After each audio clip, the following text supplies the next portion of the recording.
Então, pessoal, nessa aula, hoje, iremos abordar o assunto competência, a temática competência. Na teoria geral do processo, um dos pilares que formam o processo, a ideia da dinâmica processual, também é a competência. Ao lado de jurisdição, que nós já estudamos, ao lado de ação, que nós acabamos de ver também, nós temos, para formar o processo, também a ideia de competência. Porque não basta ter só o órgão jurisdicional, a jurisdição. É preciso que esse órgão jurisdicional também seja competente para processar e julgar os conflitos de interesses que surgem na sociedade. Aprenderemos, né, que a competência ela funciona como um delimitador do quanto, da quantidade de jurisdição que um órgão, né, do Poder Judiciário irá possuir para decidir, para processar e julgar os conflitos. Isso traz um dinamismo, isso traz, né, uma operacionalização a um sistema, para que não fosse um sistema desordenado. Todo juiz, todo tribunal tem jurisdição e pode julgar toda e qualquer causa. Isso aí poderia trazer muito mais desordem do que, né, ordem e solução efetiva dos conflitos. É por isso que surgiu a ideia, né, da competência, de delimitar, de dizer quanto de jurisdição aquele órgão ou juiz possuirá para poder solucionar concretamente os conflitos, tá bom? É na jurisdição que estudaremos temas de grande importância, que eu já peço a atenção de vocês, inclusive remetendo vocês a lembrarem aquele cronogramazinho que nós vimos, né, anteriormente, na parte de competência, onde não só você tem que abordar o conceito de competência, né, o que seria essa ideia de competência, e esse conceito, essa natureza passa pela concepção de alguns doutrinadores, como nós veremos no material, mas também você não pode sair jamais desse conteúdo sem compreender que quais são, na verdade, os limites da jurisdição no país, a jurisdição nacional, né? Quais são os limites também da jurisdição nacional em relação às demais jurisdições, aos demais países, o que a gente chama, né, de competência internacional, e a delimitação, a limitação da jurisdição internamente, a gente chama de competência interna nacional. Então, você aqui estuda a delimitação da jurisdição no espaço. E no espaço você tem, como eu acabei de falar, a competência interna e a competência internacional. A competência interna, você tem que estudar os institutos da distribuição, né? Saber o que é distribuição, saber o que é o registro, né? Onde se instaura aí a competência através desses institutos. Aprender quais são os critérios que determinam, né? De determinação da competência, competência em razão da matéria, competência em razão do local, né? Território, né? Competência em razão funcional, competência em razão do valor. Então, são critérios, 5 critérios que nós iremos estudar, que todo operador de direito deve conhecer quando se trata da dinâmica, né, do assunto competência. E aprenderemos o que é prorrogação ou modificação da competência, onde se estuda e aprende dois institutos que vai ocorrer em qualquer processo. Em todo e qualquer processo você vai acabar se deparando, ouvindo falar em conexão e prevenção.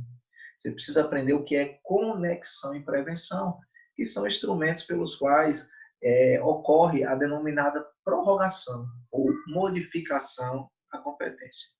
No assunto competência, também você estuda um princípio que gira em torno, gravita em torno dessa ideia da competência, né, que é o da perpetuatio jurisdictionis, ou, traduzindo do latim, da perpetuação da jurisdição, ok?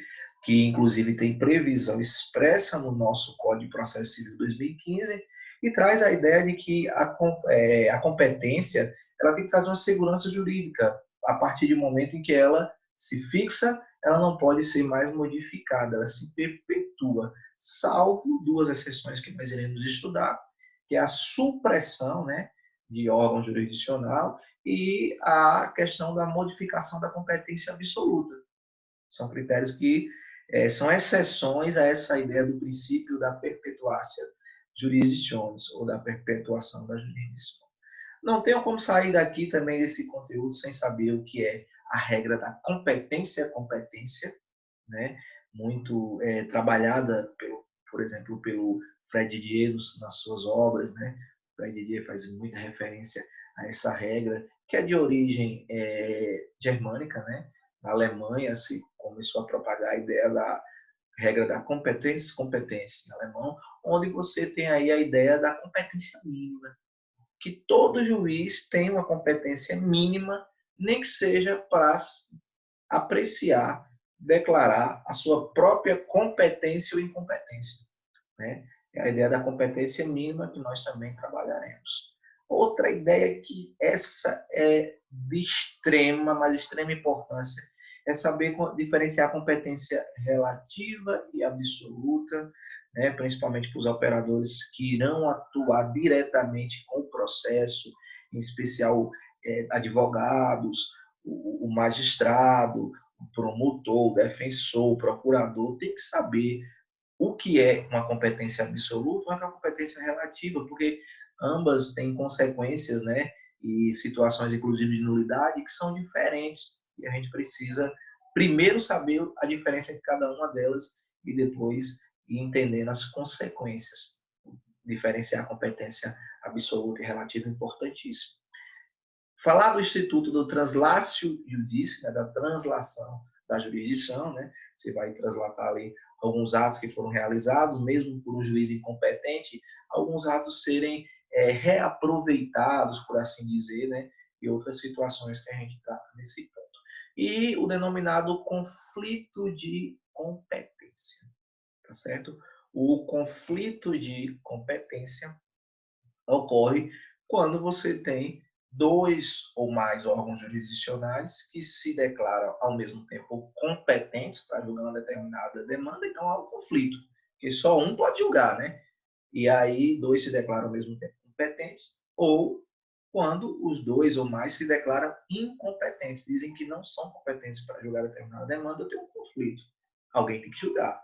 Se A e B se declaram incompetentes, quem vai julgar? Isso gera um conflito de competência. Todos esses temas iremos abordar nessa aula e nas aulas que se seguirão, né, acerca da temática competência, tá bom?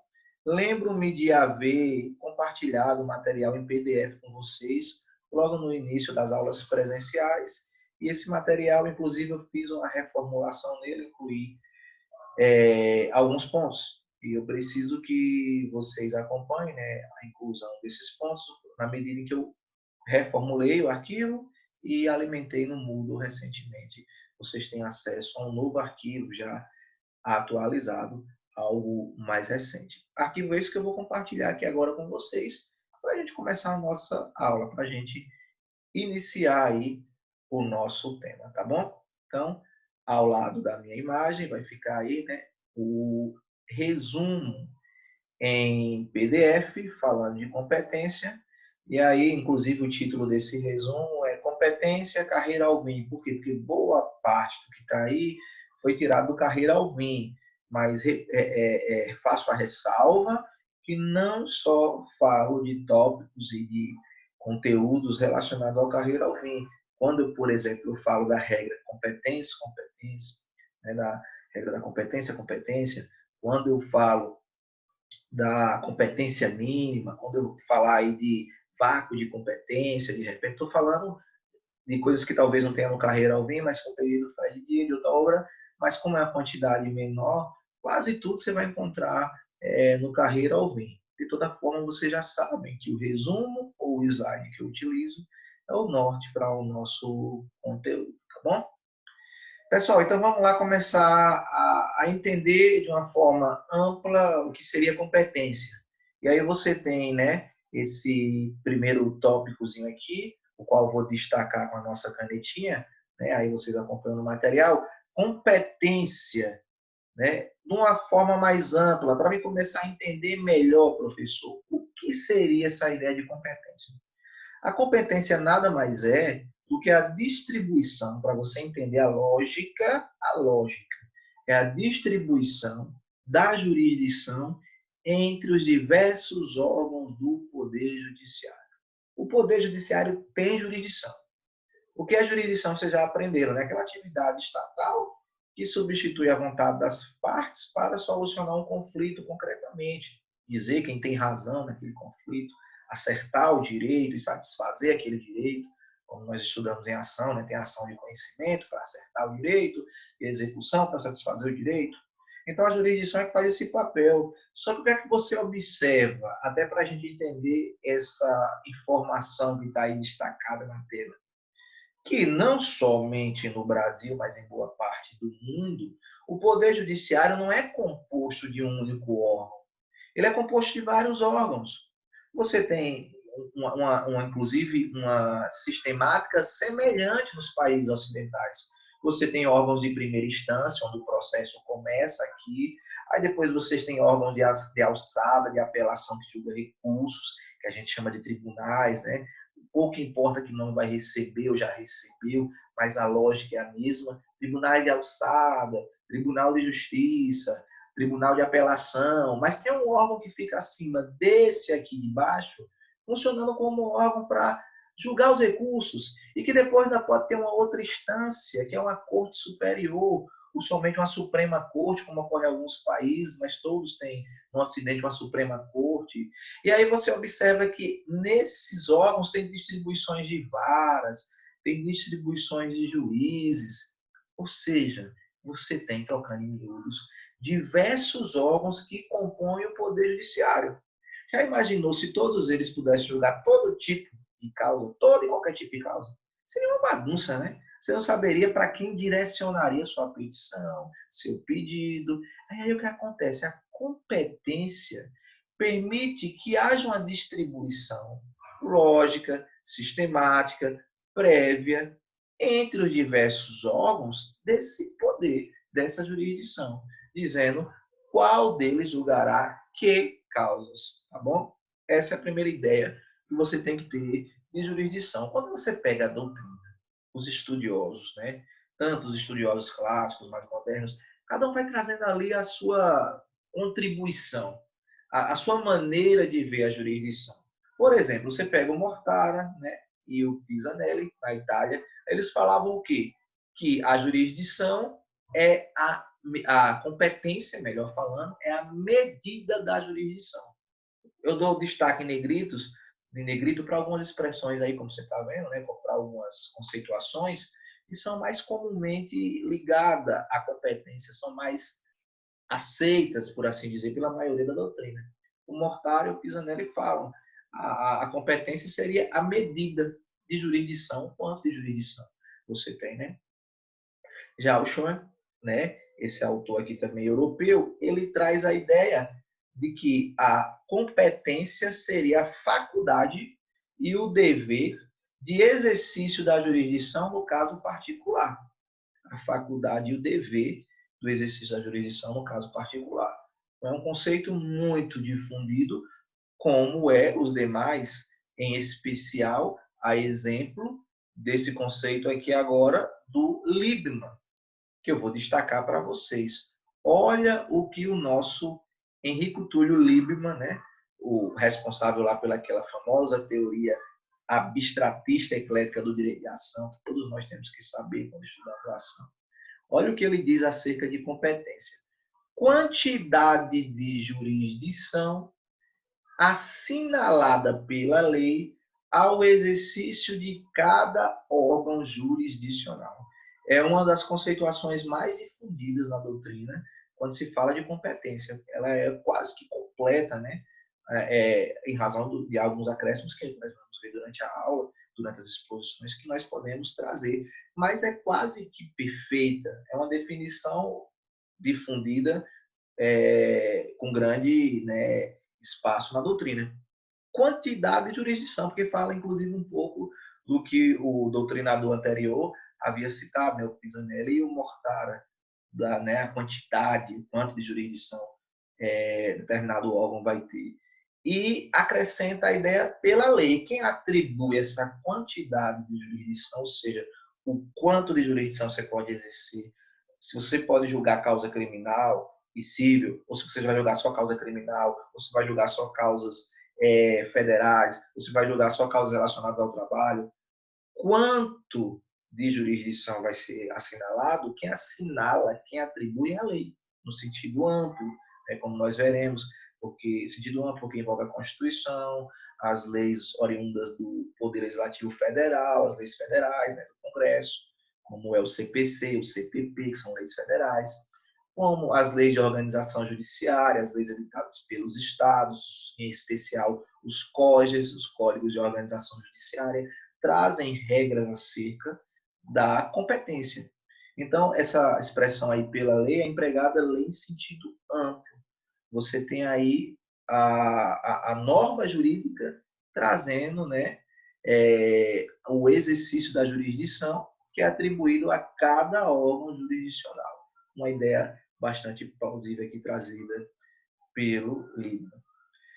O Carreira Alvim fala na sua obra, né, Teoria Geral do Processo, que a competência também é um poder pertencente ao ofício judicial. Vou colocar aqui direitinho para não atrapalhar o que está embaixo. Ao ofício judicial, rectius juízo, ou ao oficial, ao juiz, considerado na sua singularidade, né?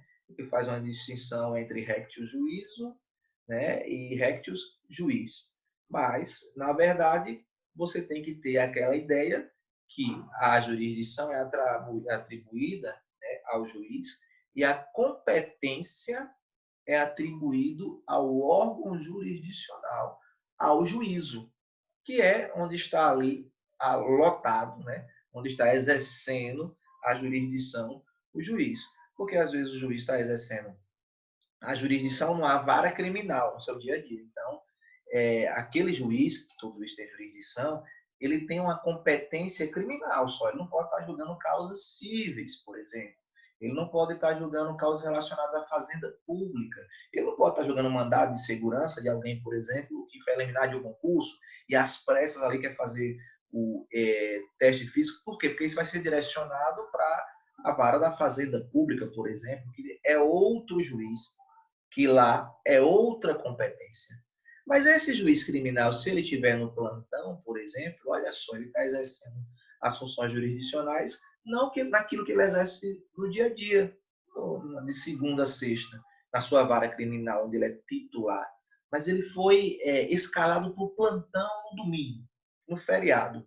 No plantão, o juiz não julga só aquilo que ele é titular, aquela vara que ele titulariza, aquela unidade, aquele órgão que ele titulariza no seu dia a dia. Ele está ali para julgar todas e qualquer causa que surgirem. Então, como juiz criminal, ele pode julgar causas criminais, que alguém pode ser preso, né? Decidir, melhor dizendo, situações no direito penal, de alguém que vai ser preso. Mas ele pode também decidir situações de uma pessoa que vai fazer um concurso, uma pessoa que vai viajar, de uma pessoa que precisa fazer uma cirurgia, direito civil, direito, sei lá, administrativo, ele vai julgar outras coisas porque ele está num outro juízo, né? No plantão, na unidade de plantão, e ali ele passa a ter a competência para julgar qualquer demanda que surja nessa hipótese aí do plantão, exemplo, né? Então isso só demonstra o quê? Que você tem, né, a ideia de que todo juiz tem jurisdição, mas não tem competência, e a prova maior de que todo juiz tem jurisdição é essa ideia do plantão, que ele pode julgar qualquer coisa no plantão. Mas no dia a dia, tirando a questão do plantão, ele está atrelado a uma competência por estar lotado em um juízo para julgar aquelas causas que aquele juízo, o rectius juízo, que é o órgão, é autorizado por lei a julgar, tá bom? A competência, ela tanto diz respeito ao poder, né, na medida em que ela é reflexo da soberania nacional, como está aí no slide, e ela diz respeito também à função, na medida em que você tem órgãos jurisdicionais estatais incumbidos dessa função. Nós já aprendemos em jurisdição que a jurisdição é um poder. Então, a competência manifesta também essa ideia do poder, né? Que a jurisdição só é exercida por meio dos órgãos competentes, então está relacionado à soberania nacional, e também a função, porque é exercida por órgãos jurisdicionais estatais. Faço só aquela observação e ressalva feita muitas vezes anteriormente, acerca daquela concepção para alguns de que a arbitragem seria jurisdição. Então, você teria, né, a jurisdição privada, né, não sendo necessariamente soberania nacional, uma exceção, mas também teria a jurisdição política, né, outras espécies aí de manifestação da competência nessas hipóteses, a competência do árbitro, a competência do Senado Federal, por exemplo, nos crimes de responsabilidade, né? Mas você teria também a competência do Senado Federal para outras situações aí, né? Que são legislativas. Mas falando da jurisdição, você tem a jurisdição política para julgar, por exemplo, o presidente nos crimes de responsabilidade. Então, há quem fale na jurisdição estatal, que é essa que nós estudamos com mais afinco, na jurisdição privada e na jurisdição política, que é exercida pelo Senado Federal. Mas, faço a ressalva anterior, todo órgão jurisdicional tem competência. Perdão, tem jurisdição. Melhor falando, para não fazer confusão. Todo órgão jurisdicional tem jurisdição. Todo órgão jurisdicional tem jurisdição. Mas nem todo tem competência. Tá bom? Todo órgão jurisdicional tem o poder de solucionar conflitos concretamente, mas em razão dessa distribuição que a competência faz, nem todos eles podem solucionar todo e qualquer conflito, porque eles acabam sendo distribuídos, esses órgãos, territorialmente, no território, no local, e também, às vezes, em razão da matéria, para julgar determinadas causas, às vezes são distribuídos em razão do valor. Professor, como é que seria mais ou menos isso? Ora, todo juiz tem jurisdição, não é isso? Então, o juiz de direito faz concurso para ser juiz de direito. Na Bahia, tem a mesma jurisdição de Pernambuco e de Manaus. Mas observe que, quando se trata de um ato ou fato ocasionado aqui no estado de Pernambuco, o juiz de Manaus, né, em regra, não tem competência para julgar o que aconteceu aqui, em razão da competência fixada pelo território, pelo local. Então, apesar de ambos terem jurisdição de poderem solucionar conflito, eles têm competências diferentes. Então, nem todo tem competência para julgar todas as causas, nem todo órgão jurisdicional tem competência para julgar todas as causas. A vara da família de Manaus não tem competência para julgar, como regra, um processo de família aqui de Petrolina. A ideia é essa. Isso reforça, mais uma vez, que a competência ela funciona como uma demarcação da jurisdição. Né? Ocorre uma demarcação da jurisdição pela competência, como está aí destacado na tela para vocês. Demarcação da jurisdição pela competência. Tá certo? Vou desmarcar aqui para a gente poder avançar. A definição da competência, então, se faz por meio de normas constitucionais.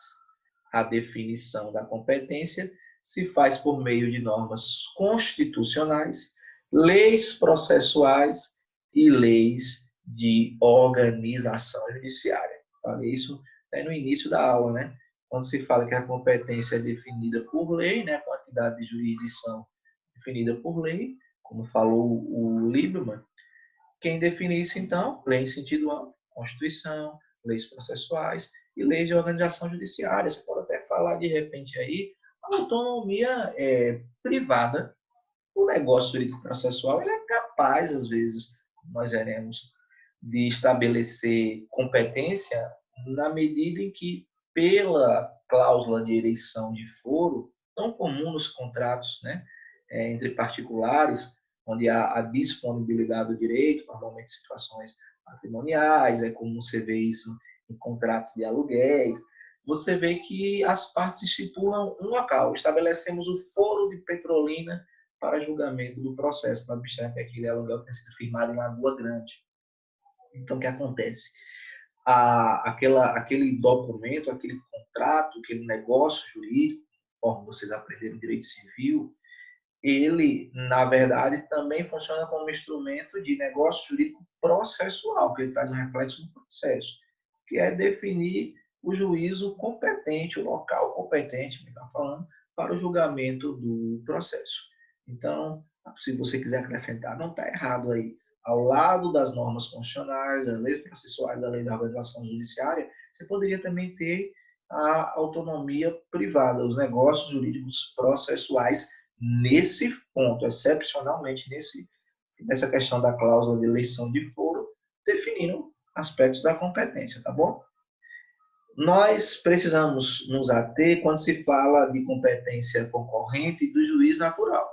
Vocês aprenderam que tem a ideia do juiz natural, que é aquele previamente designado para julgar uma determinada causa, previamente investida, imparcial para julgar uma causa, quando estou diante da competência concorrente. O que é competência concorrente, como veremos aí mesmo nesse material, nesse resumo mais à frente?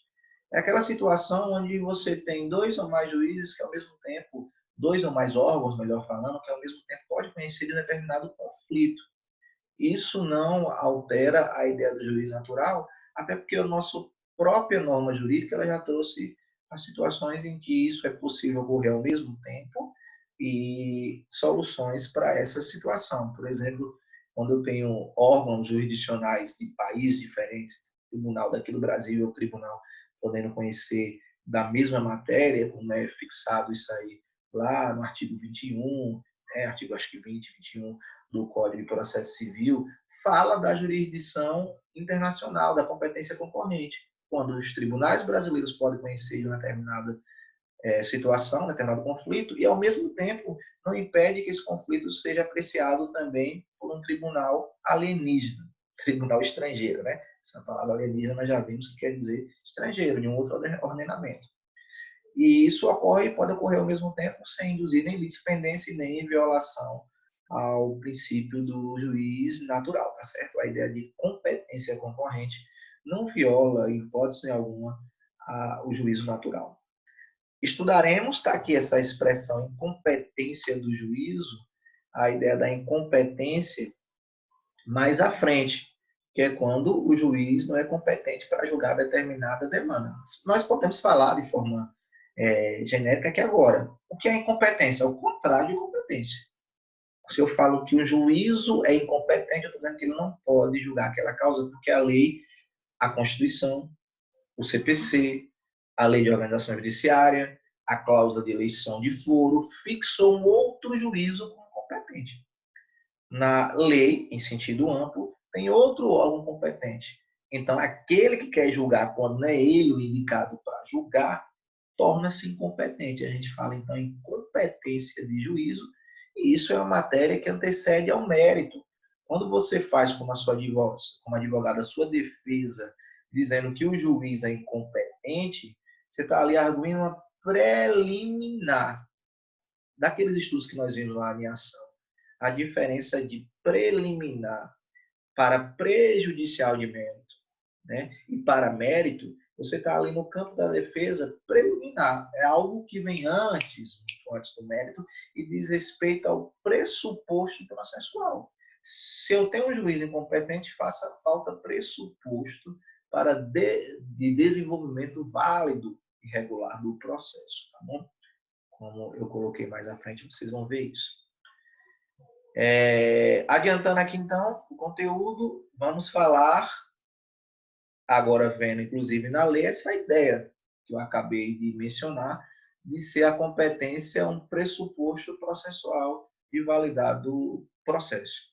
Pressupostos processuais são aquelas situações de regularidade do processo do ponto de vista formal, tem regularidades que são tão essenciais que dizem respeito à própria existência, pressupostos de existência do processo.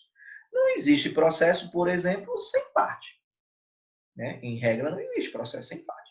Não existe processo, muito menos sem juiz. Ter um juiz no processo é um pressuposto de existência. Por exemplo, se eu sou analista judiciário, eu não posso julgar o processo. Não pode o julgamento ser realizado pelo analista judiciário. Ele não é o juiz. Então, se o analista judiciário ele julga aquele processo, sequer existiu aquele ato, porque falta um pressuposto de existência, diferentemente de competência. Tem juiz, existe processo, mas juiz não é competente. Ali é um pressuposto de validade. Existe o processo, mas se der continuidade àquele processo com o juiz incompetente, ele não é válido. Não é válida a sentença proferida por ele por ser incompetente, tá bom? Não quero que você se debruce sobre esse artigo 337 de forma aprofundada, com preocupação, porque isso vocês vão estudar em Código de Processo Civil. Mas que você contextualize com o assunto que a gente está falando, os incisos que eu vou citar agora. Né? A ideia do que eu vou falar agora, o que está aí é importante saber. Porque o artigo 337 tem vários incisos, mas o que nos interessa agora é o inciso 2 do parágrafo. Olha o que é que ele diz, o artigo 337. Já fica atento, meus caros, vocês que serão operadores do direito, qualquer um deles, vocês vão lidar com isso, quer julgando, quer atuando como membro do MP, quer como advogado, que inclui procurador, defensor público, tem que saber isso aí. Incumbe ao réu, diz o artigo 337, antes de discutir o mérito, alegar. Está falando do quê? Da defesa, da contestação que você vai fazer. Quando você faz a sua defesa, antes de você discutir o problema em si, o conflito, você tem que alegar uma série de situações que dizem respeito àquelas preliminares ou prejudiciais de mérito do estudo. E sobre as preliminares, você, dentre outras, tem que dizer logo se há uma incompetência ali.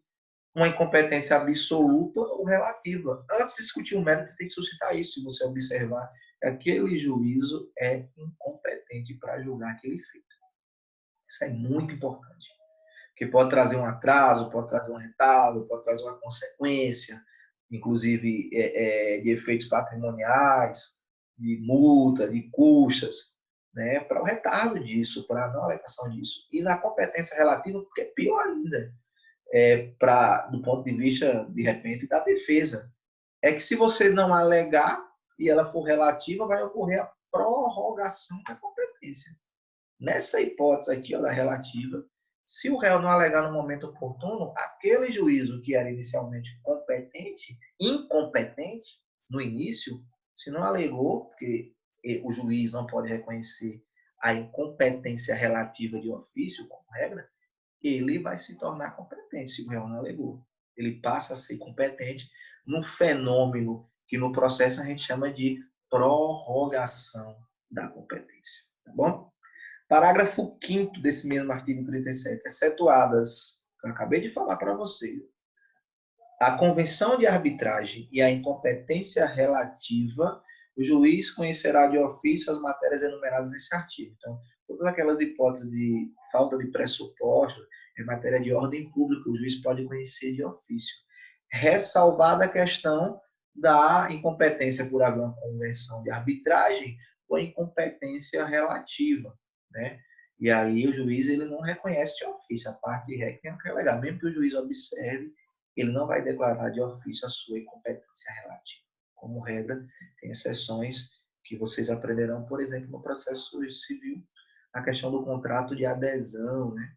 Que há essa possibilidade de declinar, inclusive, de ofício a incompetência relativa, mas é uma exceção à regra. O artigo 485, que nós já o conhecemos, que é o que fala das sentenças sem resolução de mérito, né? As decisões judiciais onde o juiz não enfrenta o mérito, diz o seguinte, o juiz não resolverá o mérito quando verificar o quê? Inciso 4. A ausência de pressupostos de constituição e de desenvolvimento válido e regular do processo. Se faltar pressuposto de existência ou de validade, o juiz vai seguir o processo sem resolução de mérito. E um dos pressupostos de existência e validade é a ideia da competência, tá certo? Se bem que hoje, né, com as reformas que foram implementadas, inclusive até no campo penal, você tem, né, essa ideia já há algum tempo, o juiz, o incompetente, mesmo que seja com competência absoluta, não vai extinguir o feito sem resolução de mérito, vai remeter para o juízo competente, mas é um pressuposto processual de desenvolvimento válido e regular do processo.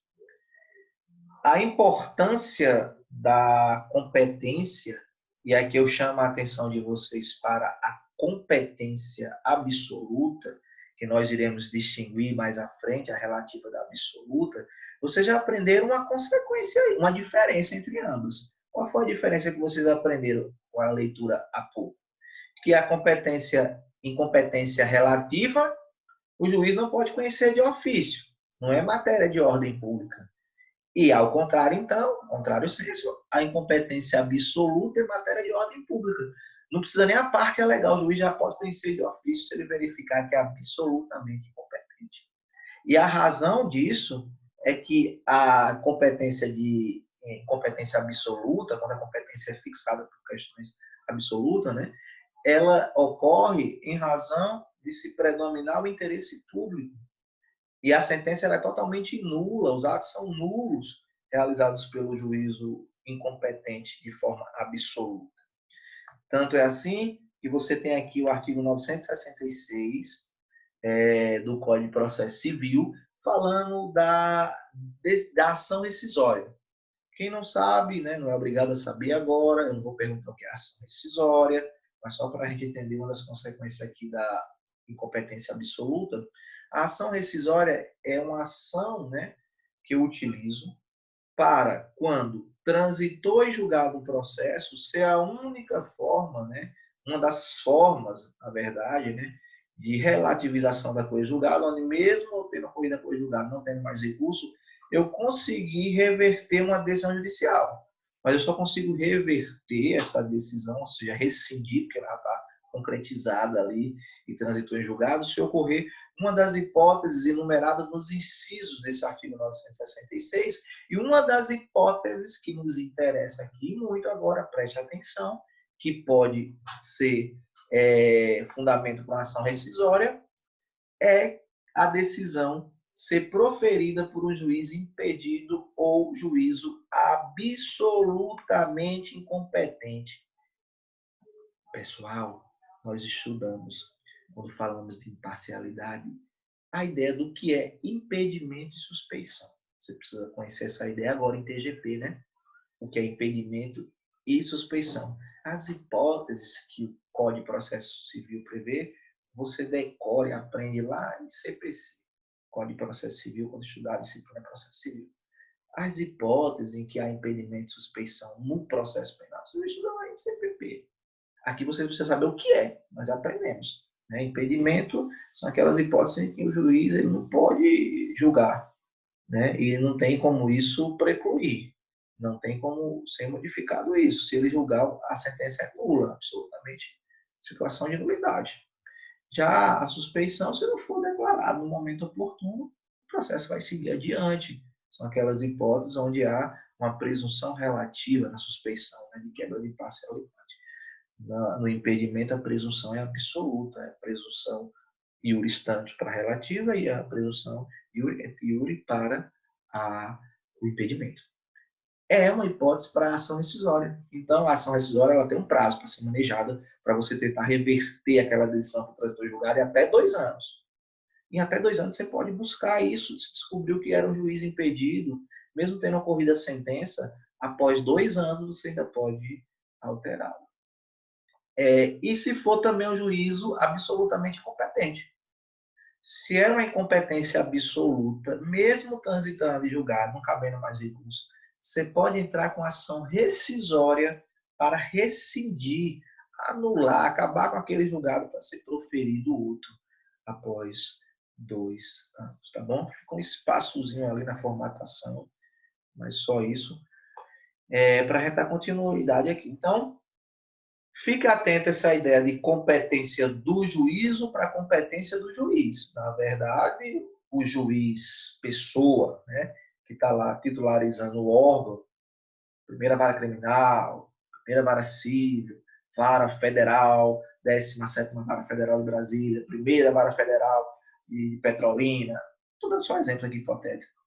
Ele tem competência para atuar dentro da competência daquele juízo. Eu estou falando que a vara federal, por exemplo, só vai julgar causas federais, não vai julgar causas que a lei diz que é de competência da Justiça do Trabalho, que é de competência da Justiça Eleitoral, que é de competência da Justiça Comum Estadual. Ele só tem competência para julgar causas da Justiça Comum Federal, tá certo? Nesse exemplo que eu citei aí. Então, a competência do juízo é a competência do órgão jurisdicional responsável por proferir aquela decisão. O juiz ele tem competência no órgão que ele atua, tá certo?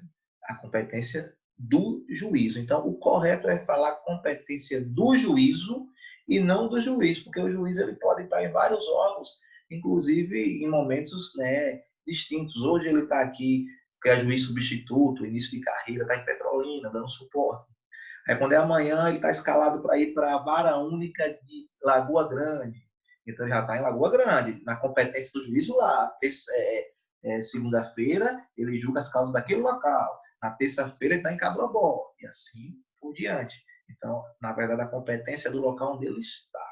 Do órgão, melhor dizer, quando falar local, você pensa só em território. Do órgão jurisdicional que é responsável pela decisão.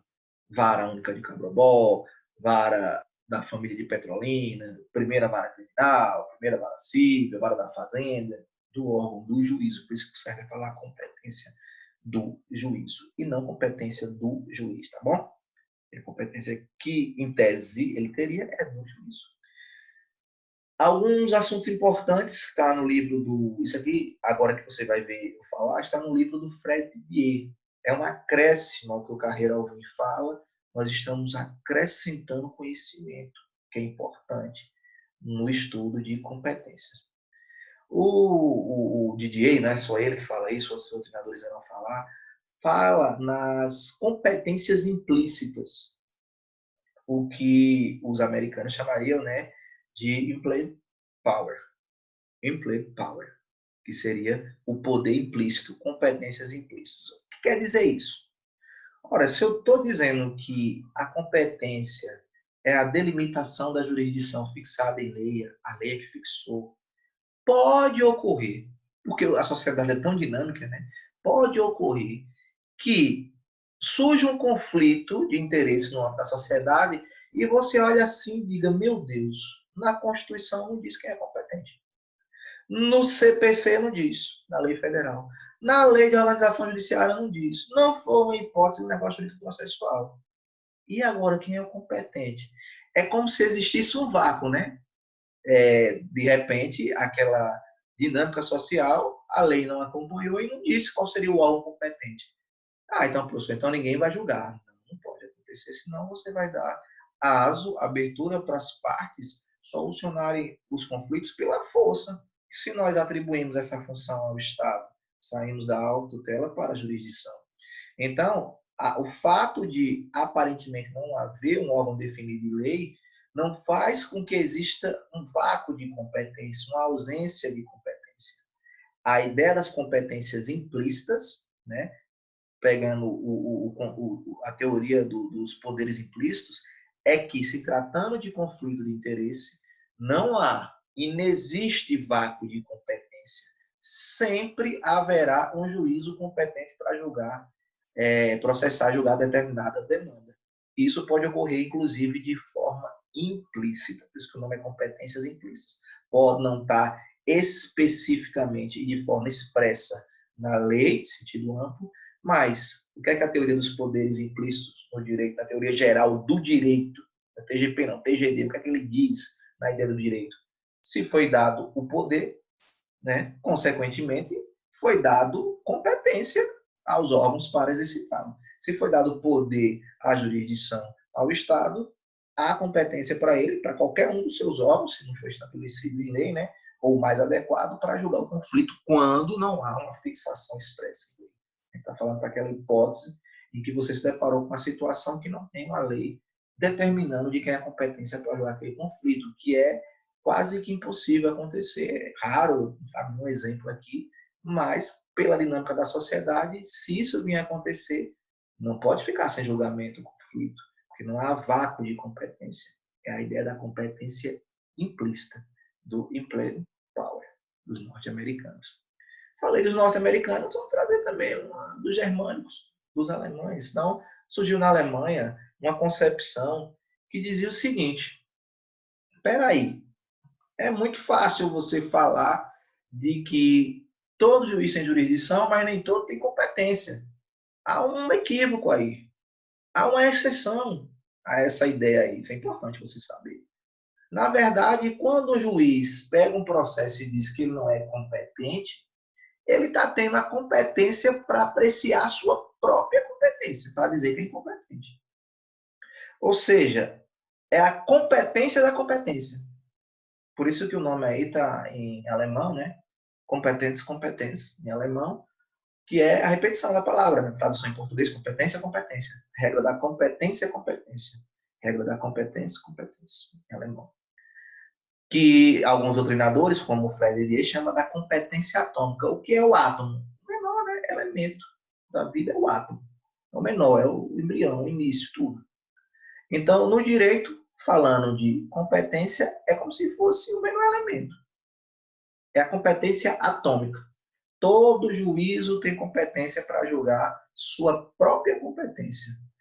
Aí você pode ver como uma competência residual mínima. Se eu perguntar para você o que é competência residual mínima, é aquilo mínimo que o juiz tem. O que é que o mínimo que o juiz tem acerca de competência? É a possibilidade de declarar, de apreciar a sua própria competência ou incompetência para um conflito. É a regra da competência, competência. Tá bom? Uma expressão muito comum que a gente vai começar a utilizar, você vai começar a ver no dia a dia, estudando processo, né? E os outros processos que seguirão aí à frente, né? Os outros ramos, processo civil, processo penal, você vai ver competência de foro, competência de foro. Vê a repetição dessa palavra. É chamada também competência territorial. Pega a palavra foro, certo? Deixa eu descer aqui um pouquinho, para ficar melhor para a gente falando. Pega a palavra foro e no estudo de processo, seja lá que processo for, foro, não confunda com fórum no português, porque tem fórum em latim e fórum com acento a palavra da língua portuguesa. Não confunda foro, não está escrito aí, com fórum, F-O-R-U-M, um acentozinho. Fórum. Foro quer dizer local, esse que está aí circulado, território, local. Fórum, no português, com acentozinho no O e M no final, U e M, quer dizer o prédio, né? o prédio onde está estabelecido o poder judiciário. Eu vou lá no fórum aqui em Petrolina, você está querendo ir no prédio onde funciona o poder judiciário ali na tua cidade. Foro é o local, foro, cláusula de eleição, cláusula no contrato, você vai ver lá, cláusula de eleição de foro. Você não vai ver cláusula de eleição de fórum, que aí fórum é um prédio. Você vai ver foro, essa palavra está circulada. O que quer dizer ali? As partes que contrataram, elas definiram um local, uma cidade, onde o processo vai ser julgado se surgir um conflito daquele contrato. É o local onde, né, o foro, o órgão jurisdicional exerce as suas funções, unidade territorial sobre a qual se exerce o poder jurisdicional. E o foro local é regulado pelo CPC, pelo CPP, pela lei federal, de um modo geral. Ela que define o local. Para você fazer uma diferença bem clara de competência do juízo. Juízo, aí já é o órgão naquele local. Como assim, professor? O foro de Petrolina, cidade, local Petrolina. O foro de Petrolina tem só um órgão jurisdicional? Não é fácil? Não, tem vários órgãos, vários juízos. Tem o juízo da primeira vara criminal, só em direito criminal, penal. Tem o juiz da primeira vara criminal, tem o juízo da segunda vara criminal, onde o professor Daniel é assessor, tem o juízo da vara privativa do júri, tem o juizado especial civil criminal. No civil, tem o juízo da primeira vara civil, da segunda vara civil, da terceira, da quarta, da quinta. Na família, tem o juízo da primeira vara, da família segunda. Tem a fazenda pública, tem a vara da infância e juventude. Opa, tem vários órgãos. Então, esses órgãos, eles são divididos pela matéria. Aqui você tem uma competência que é fixada em razão da matéria. E isso é estabelecido pelas leis de organização judiciária. Porque não foi uma lei federal que criou essas varas, vara criminal, primeira, segunda, vara da fazenda pública.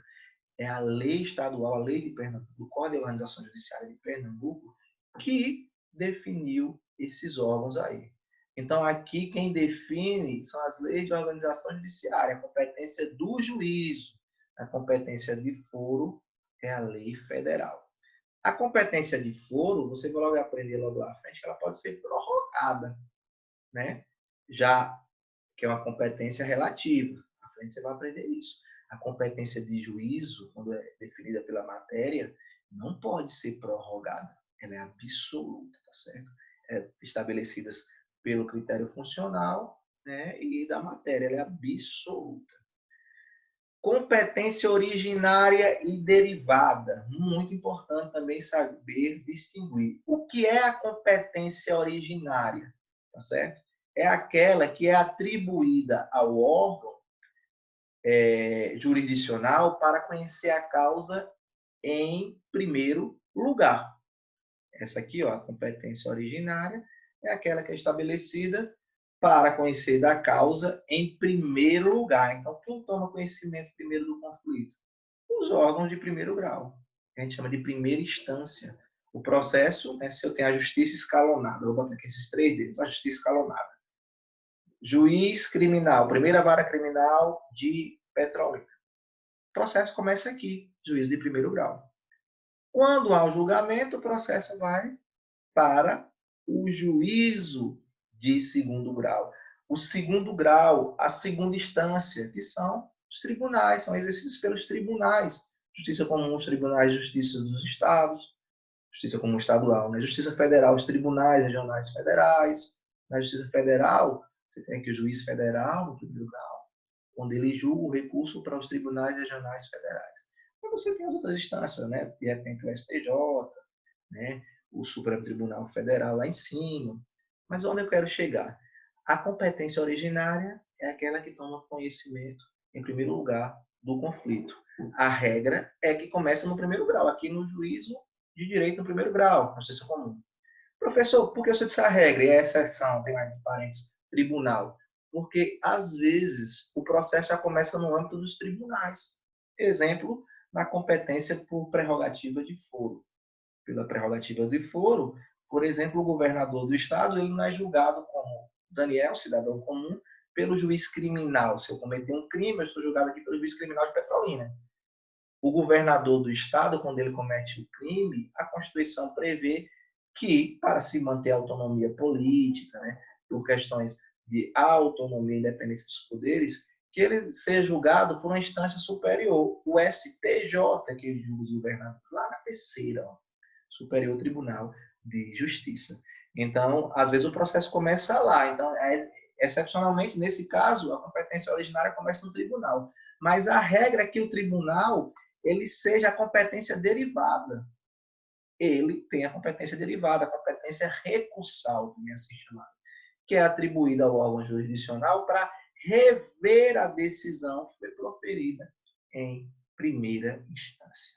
Importante também você ter essa diferenciação, esses conceitos aí, tá bom? De competência originária, que é a regra ao juízo de primeiro grau, e competência derivada. Foros concorrentes. Como eu falei anteriormente para vocês, você pode ter vários foros, em princípios, que são competentes para o conhecimento e julgamento de uma demanda. Você tem, por exemplo, a ideia de algumas situações, como acidente automobilístico. É competente, você vai pegar o Código de Processo Civil lá, o local do fato, o ato, né? O local do dano, como pode ser o local do autor, do réu, aí o autor da ação vai escolher, de repente, entre 2 ou 3 locais onde ele pode iniciar o processo. Você tem foro concorrente. E aí surge o que a passada da doutrina chama de forum shopping, né? Forum shopping, o que seria isso? Seria a ideia da escolha do foro pelo demandante. Nesse exemplo que eu dei, que tem para vocês, na verdade, lá no CPC, falando quando é acidente, por exemplo, dano ocasionado por acidente, a pessoa pode escolher o local do ato, quando ocorreu, o local do fato, o local do seu domicílio, o local do domicílio do réu. Ali eu tenho uma hipótese de forum shopping, que pode escolher o domicílio entre os três, o demandante, o autor da ação é que vai escolher, tá certo? E aí você tem uma situação que diz o seguinte, muitas vezes pode trazer alguma injustiça, alguma situação que vai trazer um ônus muito excessivo para a outra parte. E aí surgiu na parcela da doutrina aquilo que se denominou foro não conveniente. Em latim, foro não conveniente, que, com base nessa ideia, muitas vezes, em razão da boa-fé, da razoabilidade, da proporcionalidade, a escolha ela poderia ser demasiadamente pesada para uma outra parte, fazendo surgir a ideia, então, do princípio da competência adequada, que muitas vezes a solução para essa escolha pelo demandante seria utilizar a competência adequada. Isso ocorre de forma excepcional. No Brasil não tem muito espaço ainda para isso, tem que seguir o que está delimitado na lei, mas ao surgir uma dissonância nesse foro shopping, na possibilidade de escolha, poderia ser alegado pela defesa, de repente, conseguir reverter a escolha de um local mais distante pelo autor, quando ele tinha condições, isso seria mais conveniente, o réu, né, uma hipossuficiência lá, um local mais adequado, o princípio da competência adequada. Pessoal, conceitos importantíssimos, vendo muita coisa, só que a partir de agora, eu vou dar uma pausa para não ficar tão extensa a aula, e a partir de então nós iremos, na próxima aula, ver a denominada limitação da jurisdição nacional, aquelas ideias que eu estava falando, de competência interna e competência internacional. Se quiserem já ir dando uma lidinha, já se familiarizando, sugiro que vocês acabem, inclusive, lendo os artigos 21 em diante do CPC, que é eles que trazem mais ou menos a fixação dessas ideias de forma mais clara e que a gente vai abordar aqui também, tá bom? Do artigo 20 em diante do CPC, falando da limitação da jurisdição nacional. Um abraço a todos e até a nossa próxima aula, tá bom?